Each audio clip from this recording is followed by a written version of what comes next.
Meyidin daxili müayinəsi zamanı aşağıdakı xəsarətlər aşkar elədik. Daxili üzv və toxmalarda. Başın dərisini aralayarkən sümüklərdən dərinin iç səthində geniş qan sızmalar, çöldən küt halətin təsiri nəticəsində. Kəllə qapağı açıldıqdan sonra baş beynin həm sərt qişasında, həm də yumşaq qişada qansızmalar, döş qəfəsinin küt travması ilə əlaqədar qabırğaların iki tərəfli, çox saylı bir neçə anatomik xətlər üzrə yer dəyişmiş sınıqları, təxminən hər tərəfdə 7-8 qabırğanın yer dəyişən sınıqları. Və bu sınıqlar o dərəcədə kobud idi və yer dəyişən idi ki, yerini dəyişib sınıq ucları içəridə parietal plevranı və ağciyəri zədələmişdi. Yəqin ki, orada mütləq döş qəfəsinə həm qan tökülüb, həm də ağciyərin içərisindən hava girib. Pnevma, hema, toraks. Döş qəfəsinə qanın və havanın yığılması. Nə qədər doğransa da, kəsilsə də, gizlədilsə də, biz ağciyərin cırılmış, kəsilmiş sümük tərəfindən, sümüyün sınıq ucuları tərəfindən kəsilmiş yerlərin tapdıq və şəkillərini də çəkmişik. Qabırğa arası əzələlərin qanla imbibisiyası, imbibisiya qanla hopma deməkdir. Qansızmaları, parietal plevranın cırılması, ağciyərlərin cırılması, qansızması və iki tərəfli hemopnevmotoraksdan sonraki vəziyyət. Diafraqmada və peritonda da geniş qansızmalar var idi. Nə parçalanmışdı, nə dağılmışdı, nə cırılmışdı, mən dəqiq deyə bilmirəm.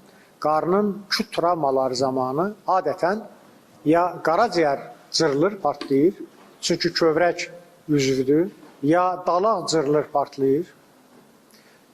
Əgər güclü xaricdən, kənardan güclü küt travma olarsa, mədə-bağırsaq da cırılıb dağıla bilər. Qarın boşluğunda periton var.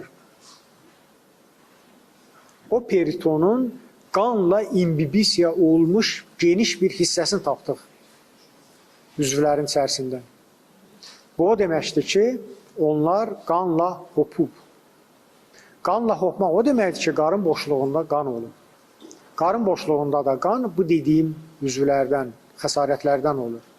Amma o üzvlərdə biz o xəsarətləri tapmadıq. Hamısı kəsilib götürülüb yəqin ki. Və biz Səfərov Hüseyn Mehdioğlu'nun meyidinin müayinəsi əsasında ölümün səbəbini təyin elədik. Yazdıq. Ölümün səbəbi qeyd edilən, yuxarıda qeyd edilən çoxsaylı xəsarətlər nəticəsində inkişaf edən post-travmatik və post-hemorragik şok olmuşdur.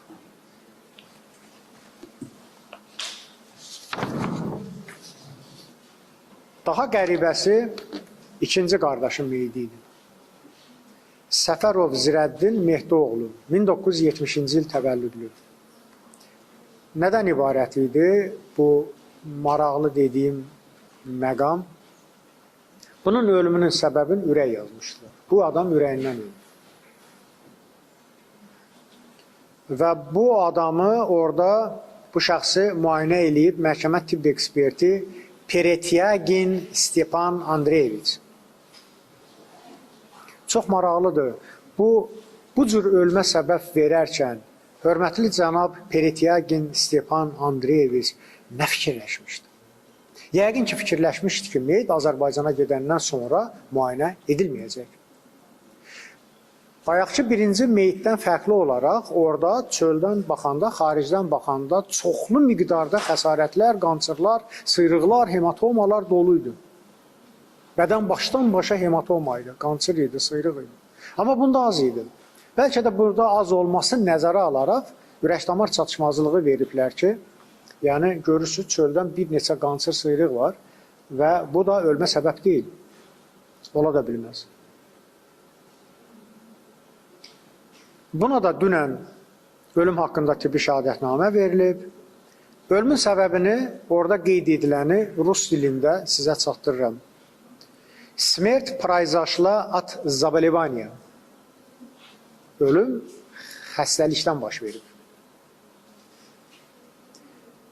Xəstəlik hansıdır? Болезнь сердца ишемическая, острая, уточненная. Ürəyin xəstəliyi, işemik xəstəliyi kəskin və dəqiqləşdirilmiş bir xəstəlikdir. Yəni biz bunu meyitdə görmüşük, artıq dəqiqləşdirilmişik bunu. Ardınca отек легкого при болезни сердца. Ürəyin xəstəliyi ilə əlaqədar ağciyərin ödemi. Yəni burada söhbət gedir kəskin ürək ağciyər çatışmazlığından. Adətən ürək xəstə olan adamlarda elə belə də olur. Ürək ağciyər çatışmazlığı baş verir.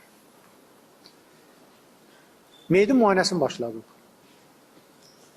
Xarici müayinə zamanı aşkar edilən xəsarətlər deyirəm. Hər iki gözün ağlı qişasına qan sızmalar, sağ alın, təpə və gicgah nahiyələri qan sızmalıdır. Sağ gözün üst və alt qapaqlarında, hər iki gözün ağlı qişasında qan sızmalar, boynun sol və sağ yarısında, döş qəfəsinin sol qoltuqaltı nahiyəsində müxtəlif ölçülü qançırlar, sol çiynüstü nahiyədə qançırlı sıyrıqlar, qançır üzərində də sıyrıqlar da var. Döş qəfəsin palpasiya eləyəndə, əllə toxunanda deformasiyalıdır, asimmetrikdir. Döş qəfəsinin sağ yarısının bayır yan səthində zolaq şəkilli sıyrıqlar var. Qarnın sağ yan səthində və qalça qanadı hüdudunda qançırlı sıyrıqlar. Sağrıların, bud, baldır və topuq nahiyələrinin sıyrıqları və qançırları, xayalığın dərisində qeyri-müəyyən formalı, qırmızımtıl, göyültün rəngli qançırlar. Vəssalam, xarici müayinədə bunlar idi. Və fikir verdiyiniz kimi bu xəsarətlər ölümə səbəb olan xəsarətlər deyil.